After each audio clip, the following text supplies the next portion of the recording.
All right, so get this. We're diving deep into a place called the RATLab at Worcester Polytechnic Institute. But hold on, before you picture scientists in white coats and all that, this is a completely different kind of lab. It's all about music and technology. Yeah, it's a pretty clever name, actually. The name comes from the students themselves. They call themselves lab rats. It's short for lab researchers and technologists. I love that. Okay, so what exactly are these lab rats up to? Well, they're working on some really innovative music tech projects. The space is actually a combination of two labs, the Interactive Music Systems Lab and the Electric Guitar Innovation Lab. Okay, this is already sounding way cooler than your average science lab. So what kind of projects are we talking about here? Oh, we're talking about everything from building custom audio effects to developing breath-controlled instruments to even researching how music can help alleviate chronic pain. Hold up, music and pain relief. Tell me more about that. Yeah, that's the IMAX project, which stands for Music-Induced Analgesia Genome Study. They're looking at how different musical elements can actually impact pain perception. Think about how certain songs can evoke strong emotions. They're kind of applying that same principle to pain management. That's fascinating. But here's the thing that really blew my mind about all this. All of this is happening on a purely voluntary basis. No course credits, no stipends, just a shared passion for music and technology. Exactly. And it's not just the students. Even the professionals involved are volunteering their time. You've got renowned luthiers like Ken Parker and Rachel Rosenkrantz, electronics expert Bob Palmieri, and music technologist Emily Hopkins, all working side by side with these students. Wow, that's some serious dedication. It's not every day you see that level of commitment without, a financial incentive. Yeah, it really speaks to the power of intrinsic motivation. Yeah. When you're genuinely passionate about something, the reward is in the work itself. There's even research to back this up. Studies by Fisk and by Hyman and Arely show that people are often more motivated and satisfied by social rewards, like a sense of community or purpose, than by purely monetary ones. That makes a lot of sense. I mean, think about a time when you were totally absorbed in a hobby or a passion project. The hours just melt away, right? Exactly. And the RATLab really taps into that energy. It's like a giant playground for music tech enthusiasts, where students get to work on real-world projects alongside seasoned professionals. Okay, so how does one become a lab rat? Is there initiation ceremony? Do they have to build a robot guitar or something? Well, there's no robot guitar building yet, at least. But there is a Rat of Passage project. It's a small independent project that helps the student and Professor Manzo, who oversees the lab, see if they're a good fit for the program. That makes sense. You want to make sure everyone's on the same page and genuinely invested in all this. But once you're in, what are the perks besides, getting to hang out with rockstar luthiers and build amazing things? Well, for starters, you have access to the lab, which is packed with equipment, instruments, and even snacks. But I think more importantly, you become part of this tight-knit community of like-minded individuals who are all pushing the boundaries of music technology. Okay. I am officially sold. This RATLab sounds like a dream come true for any music tech enthusiast. But let's get down to the nitty-gritty here. What are some of the specific projects that they're working on? Well, one that always generates a lot of buzz is the FX Hackathon. A hackathon. So we're talking all-night coding sessions fueled by pizza and energy drinks. Sign me up. Well, it's actually a single-day event. Student teams race against the clock to build their own audio effect devices. They get guidance from industry professionals, alumni, and even each other. And the best part is it's open to the public, so anyone can come and witness the creative energy in action. That sounds incredible. Yeah. So what kind of effects are we talking about here? Are we talking like distortion pedals, reverb unit? Oh, you name it. The possibilities are pretty much endless. And it's not just about building something cool. It's also about problem-solving collaboration and really pushing the boundaries of what's possible with audio technology. Okay, that is seriously cool.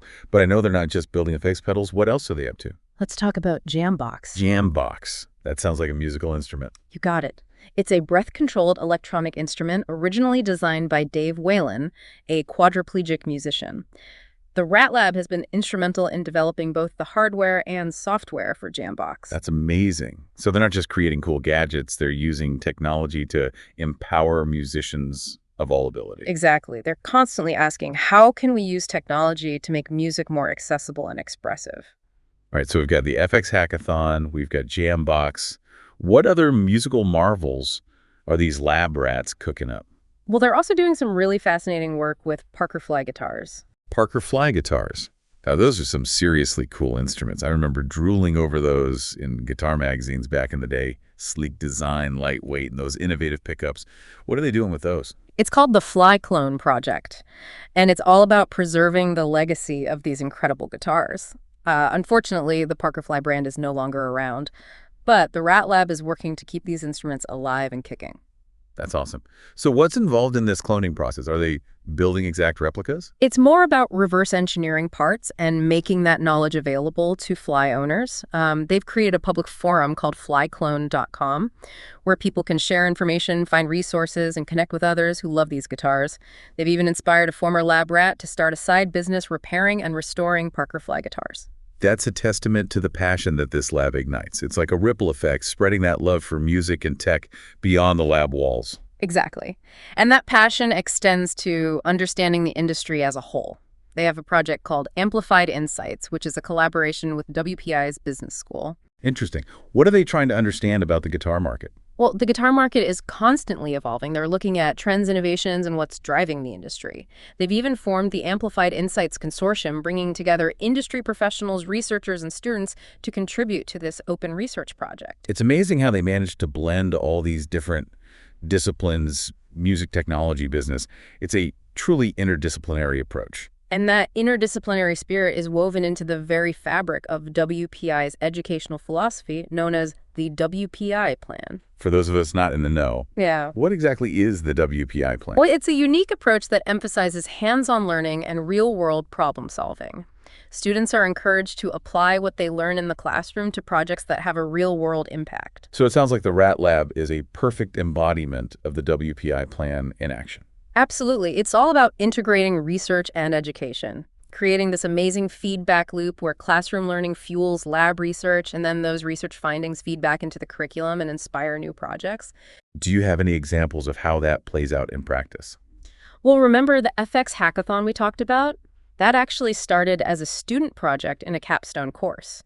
Professor Manzo saw its potential and helped it evolve into this major public event. So something that began as a classroom assignment blossomed into this vibrant, community-driven event. That's incredible. And their research on Les Paul's innovations, which, by the way, a luthier is a craftsperson who builds or repairs string instruments. It isn't just about understanding the past, it's informing curriculum development and inspiring new student projects. So they're connecting the history of music technology to its future, with students carrying that torch forward. Precisely. And they're even engaging younger generations through a music technology summer camp for middle school students. Okay, now I'm really intrigued. What happens at this summer camp? Do they get to solder circuits and build mini synthesizers? Well, it's a fantastic blend of learning and hands-on experience. The students get to experiment with prototypes developed in the lab, while the undergraduate students who run the camp gain valuable teaching and mentorship experience. That sounds like a win-win for everyone involved. And speaking of inspiring the next generation, I hear they have a program called the Music Technology Leadership Academy. Yes, the MTLA is designed for undergraduate and graduate music educators. It's a fantastic opportunity for them to learn how to integrate technology into their teaching. So they're essentially training the music teachers of tomorrow to embrace the power of technology in the classroom. Exactly. And it's addressing a real need because there's so many students who are passionate about music, but aren't necessarily involved in traditional band, choir, or orchestra programs. It's like they're broadening the definition of what it means to be a musician in the 21st century. Yeah. It's not just about playing an instrument. It's about exploring sound, creating music in new ways, and really pushing the boundaries of what's possible. And the RATLab is at the forefront of that movement, creating this incredible space where passion, creativity, and innovation collide. It's truly inspiring to see what they're accomplishing in the RATLab. But I'm curious, what are some of the specific innovations they've come up with in the Electric Guitar Innovation Lab? You mentioned some pretty cool projects earlier, but what about like actual inventions? Oh, yeah. Well, one invention that really stands out is the T4RS multi-channel output jack. It was actually patented by Professor Manzo and a former student, Ryan McKenna, who is now one of those affiliate research associates we talked about. Okay, color me intrigued. What makes this output jack so special? Well, imagine you have an electric guitar with multiple pickups. You know those little magnetic devices that capture the vibrations of the strings? Yeah, I've got a guitar with a couple of pickups on it. Right. And typically you can only select one pickup at a time, right? Right. But each pickup produces a slightly different sound. a different timbre. So like the sound you get from a neck pickup is quite different from the sound of a bridge pickup. Yeah, I've definitely noticed that. The neck pickup sounds warmer, while the bridge pickup is brighter and punchier. Exactly. So what the T4RS system does is it allows you to send the signal from each pickup through a single cable to a breakout box. Then you can route each signal to a separate amplifier or recording input. So you could essentially have multiple amps going at once, each amplifying the signal from a different pickup. That's Yeah. wild. It is. It opens up a whole new world of sonic possibilities for guitarists. You can blend different amp tones, create unique stereo effects, or even isolate the sound of each individual string. Okay, that is seriously innovative. And they actually patented this invention. They did. And they even formed a company called Fuse Audio to license the technology. So this invention that started in the RATLab is now making its way into the real world. That's fantastic. It's one thing to tinker around with cool ideas, but to actually bring an invention to market that's impressive. But I know they're not just focused on electric guitars. What about acoustic guitars? Are they doing anything innovative in that realm? Absolutely. They have a project called Freetology, which is all about analyzing and documenting rare and historically significant acoustic guitars. Oh, yeah, I actually read a little bit about that project. They use CT scanning to create 3D models of the guitars, right? That's right. They teamed up with the Quinnipiac Radiologic Sciences Department to scan these precious instruments, and then they use sophisticated software to create these incredibly detailed 3D models. So they're essentially creating a digital archive of these priceless guitars. That's amazing. What's the purpose of creating these 3D models? Well, for one thing, it helps to preserve these instruments for future generations, but it also allows luthiers, musicians, educators, and researchers to study them in detail to understand their construction and to learn from the masters who built them. It's like having a virtual museum of acoustic guitar history at your fingertips. That's incredible. But what about the educational side of things? We talked about the summer camp. I bet the middle schoolers love getting to hang out with these college students who are building all this cool stuff. What kind of things do they do together? It varies depending on the project, but it could involve anything from building simple circuits to experimenting with sound effects to composing music using computer software. The goal is to really spark their curiosity and get them excited about STEM fields. It sounds like they're planting the seeds for a future generation of innovators and creators. And the RATLab students get to share their passion and mentor younger students.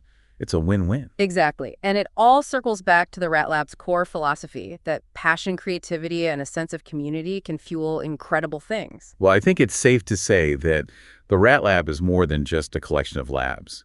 It's a true testament to the power of human ingenuity, collaboration, and the drive to create something meaningful. Couldn't have said it better myself. If our listeners are as blown away by the RATLab as we are, we encourage you to check out their website and the individual project websites.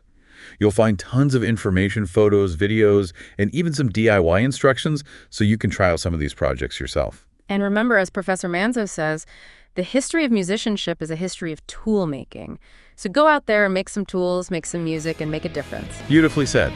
Thanks for joining us on this deep dive into the world of the RATLab. Until next time, keep exploring, keep creating, and keep the passion alive.